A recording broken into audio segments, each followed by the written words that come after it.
अस्सलाम वालेकुम स्टूडेंट्स, क्या हाल है आपके। मुझे उम्मीद है आप ठीक होंगे। और मैंने आपसे ये कहना था कि आपको कोई भी अगर कोई प्रॉब्लम हो किसी भी चीज़ में समझने में, तो काइंडली मुझे कमेंट ज़रूर दिया करें, मुझे बताया करें कि मेरे जो पहले लेक्चर्स जितने हैं उसमें क्या कोई चीज़ आपको सही समझ नहीं आई है।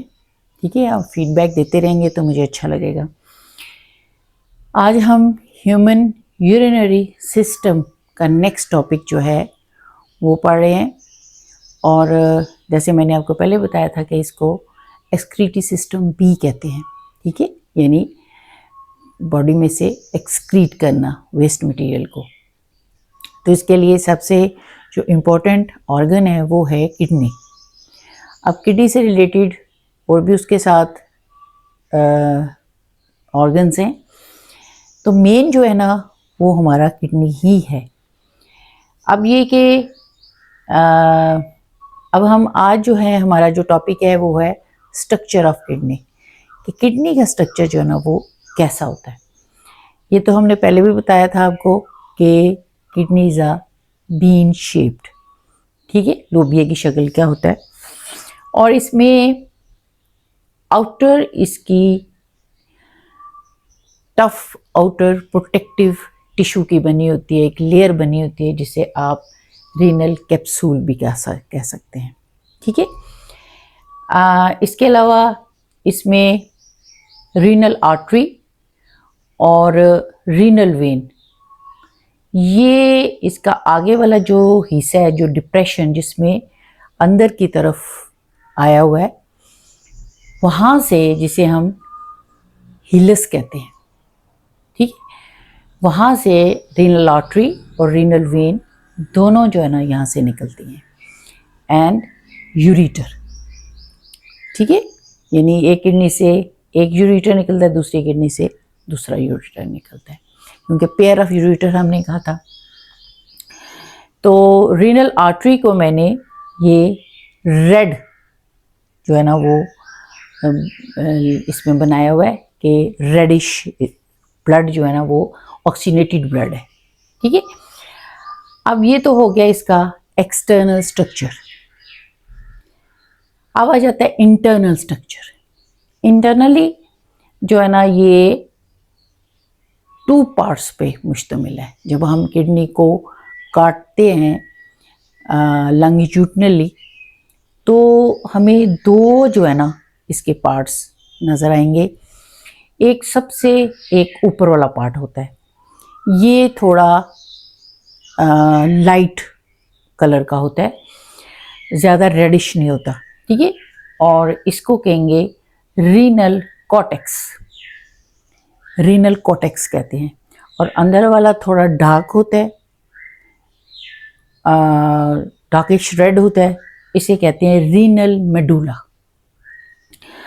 अब ये कि रीनल मेडुला में यहाँ पे छोटी छोटी एक पिरामिड्स बनी होती हैं।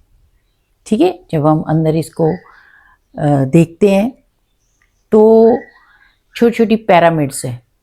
इसकी जो बेस जो है ना वो कॉर्टेक्स में होती हैं, और इसकी जो टिप है वो यहाँ पे हिलस में जाके खुलती है, जिसे रेनल पेल्विस भी कहते हैं। अब जो ये हमने कह दिया कि ये 2 पार्ट्स हैं, बाहर वाला रीनल कॉर्टेक्स, अंदर वाला रीनल मेडुला। अब जब ये जो हमारे जो पिरामिड्स हमें जो नज़र आ रहे हैं, इसके अंदर छोटे छोटे मिलियंस के हिसाब से नेफ्रॉन्स पाए जाते हैं। बहुत छोटे होते हैं, यानी कि हम उसको लेंसेज के ज़रिए जो है ना उसको हम देख सकते हैं। अब ये जो नेफ्रॉन है, किसी एक नेफ्रॉन को मैंने जो है ना वो इनलार्ज करके यहाँ पे ड्रॉ किया है, क्योंकि सारा काम जो है ना इन नेफ्रॉन्स का है। इसलिए अक्सर आप देखेंगे कि जो डॉक्टर्स जो होते हैं, जो कि स्पेशलिस्ट होते हैं, किडनी स्पेशलिस्ट हैं, यूरोलॉजिस्ट भी कहते हैं उन्हें, और जो नेफ्रॉन पे ज़्यादातर जो जिनका काम होता है उन्हें नेफ्रोलॉजिस्ट भी कहा जाता है। तो नेफ्रॉन्स का जो काम है, यानी ये इसका जो स्ट्रक्चर है नेफ्रॉन का, हम पहले स्ट्रक्चर देख लेते हैं, तो इंशाल्लाह अगले लेक्चर में हम इसका फंक्शन जो है ना वो देखेंगे। अब यहाँ तक तो आपको समझ आ गई एक्सटर्नल स्ट्रक्चर और इंटरनल स्ट्रक्चर, ठीक है। इसके बाद नेक्स्ट हमने देखना है कि जो नेफ्रॉन्स हैं इसके अंदर मिलियंस के हिसाब से नेफ्रॉन्स, जो मेन काम उसी का होता है। अब नेफ्रॉन जो है इसके भी 2 पार्ट्स होते हैं। एक जो पार्ट है उसको कहते हैं रीनल कैप्सूल, ठीक है, और सेकंड जो पार्ट है उसे कहते हैं रीनल टेब्यूल। ये वाला, ये जो लंबा सा आप देख रहे हैं ये रीनल टेब्यूल कहलाता है, और ये जो गोल सा आप कप शेप स्ट्रक्चर देख रहे हैं इसे कहते हैं रीनल कैप्सूल। अब रीनल कैप्सूल में ये अगर आप देखें तो इसका जो फर्स्ट पार्ट है this is a cup shaped, इसे कप शेप जो है ना स्ट्रक्चर कहा जाता है स्टार्टिंग में, और इसके कहते हैं बूमेंस कैप्सूल, क्योंकि ये कप शेप्ड होता है इसलिए इसे कहते हैं बूमेंस कैप्सूल। इसके अंदर जो है ना इसके कैप्सूल के अंदर, यानी जहाँ इसकी शक्ल देखें कि कप सा है जो है ना वो इस तरह बंद हुआ है, तो इसके अंदर कैपिलरीज होती हैं, टफ कैपिलरीज, यानी कैपिलरीज का गुच्छा, कलेक्शन ऑफ कैपिलरीज समझ लें आप, बहुत सारी कैपिलरीज का एक गुच्छा सा होता है। ये जो कैपिलरीज हैं ये आप देखें थ्रू आउट जो है ना इस पूरे नेफ्रॉन को उसने घेरा हुआ है, ठीक है। ये मैं आपको बताती हूँ कि क्यों घेरा हुआ है, क्योंकि इसके अंदर से जो भी ब्लड है, ठीक है, वो तो अंदर ही रहेगा, लेकिन जो इसकी ब्लड के अंदर वेस्ट मटेरियल है, ठीक है, यानी यूरिया है, पानी है, साल्ट्स हैं, वो सारे के सारे जो है ना वो नेफ्रॉन्स की ये जो वॉल्स हैं उसके अंदर आ जाएंगे, और फिर नेफ्रॉन जो है ना ये जो है ना इन जो क्या नाम है इसके ज़रिए क्या हमारे पास रीनल आर्टरी वेन्स हैं उसके ज़रिए बाहर निकाल देगा। यानी ये मेन जो है ना, क्योंकि हमने इस वक्त करना है कि ये क्या काम करते हैं, ये काम करते हैं कि जितने भी वेस्ट मटेरियल है उसको कलेक्ट करके ये यूरिन की फॉर्म में बाहर भेजते हैं। अब आप देखें कि ये इसका पहला पार्ट जो है ना renal capsule and renal tubule. अब ये तो हो गया रीनल कैप्सूल, ये जो कप शेप्ड है this is called the Bowman's capsule, and these tough capillaries this is called the glomerulus। ये ग्लोमेरुलस है, ठीक है, यानी जो कैपिलरीज हैं उन्हें ग्लोमेरुलस कहा जाता है। ग्लोमेरुलस यानी ये इसका फर्स्ट पार्ट आ गया, these are the renal capsule. अगला जो पार्ट है उसे कहते हैं रीनल टेब्यूल। अब रीनल टेब्यूल के भी 3 पार्ट हैं। First part is a proximal convoluted tubule.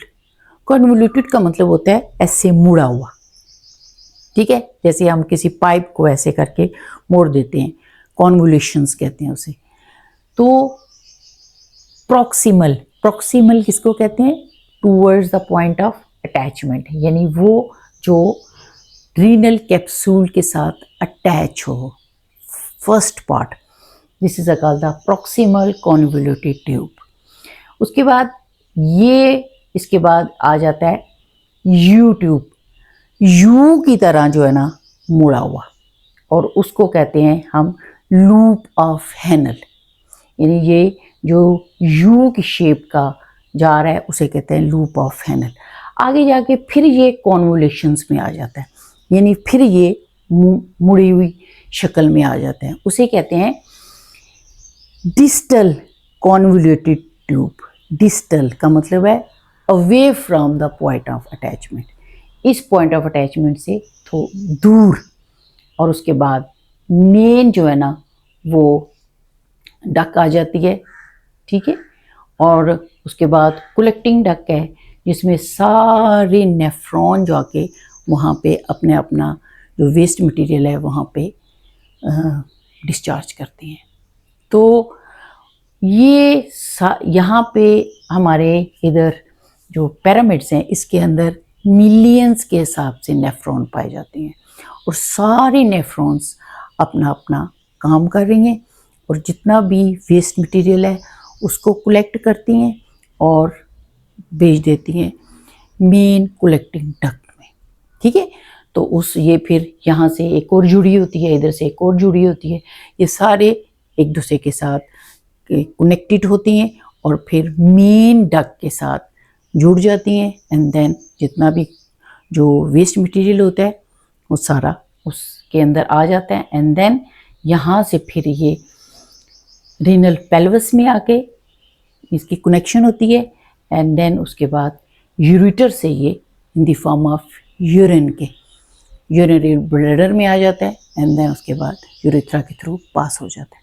तो ये आपको मैंने एक स्ट्रक्चर बताया है, स्ट्रक्चर को एक्सप्लेन किया है। इंशाल्लाह अगले लेक्चर में इसका मैं फंक्शन जो है ना वो डिस्कस करूँगी। शुक्रिया बहुत बहुत।